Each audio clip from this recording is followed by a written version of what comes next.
No drugs in Bharuch camping અંતર્ગત police station વિસ્તારમાંથી ગાંજાનો જથ્થો 2 કિલો 750 ગ્રામ કુલ કિંમત ₹1,36,650ના મુદ્દામાલ સાથે કિસમને ઝડપી પાડતી ભરૂચ એસઓજી ભરૂચ જિલ્લા વિસ્તારમાં યુવાધન નશાના રવાડે ના ચડે તથા નશાયુક્ત પદાર્થના ખરીદ વેચાણ અને હેરાફેરી અટકાવવા માટે અસરકારક અને પરિણામલક્ષી કામગીરી કરવા તથા આવી ગેરકાયદેસર પ્રવૃત્તિ કરતા ઇસમો વિરુદ્ધ કેસો કરવા પોલીસ મહાનિરીક્ષક શ્રી સંદીપસિંહ વડોદરા વિભાગ વડોદરા તથા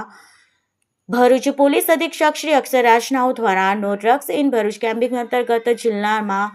તમામ અધિકારીશ્રીઓને સૂચના કરેલ છે। સૂચના આધારે પોલીસ ઇન્સ્પેક્ટર શ્રી એવી પાણમિયાના માર્ગદર્શન હેઠળ એસઓજી સ્ટાફની ટીમો બનાવી જરૂરી કાર્યવાહી હાથ ધરેલ। એસઓજી ટીમ દ્વારા જિલ્લામાં અસરકારક પેટ્રોલિંગની કામગીરી હાથ ધરવામાં આવેલ દરમિયાન પોલીસ કોન્સ્ટેબલ વિપુલભાઈ લક્ષ્મણભાઈ નાઓને મળેલ ચોક્કસ બાતમી આધારે રેડ કરતા આરોપી સલીમ આદમ પટેલ નાઓને પોતાના કબજા ભોગવાટના રહેણાંક મકાનમાં વનસ્પતિજન્ય ગાંજાનો જથ્થો 2 કિલો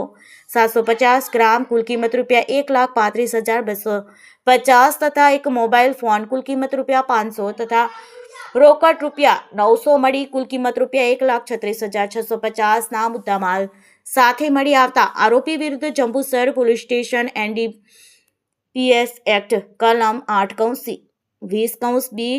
29 મુજબનો ગુનો રજીસ્ટર કરવામાં આવેલ છે।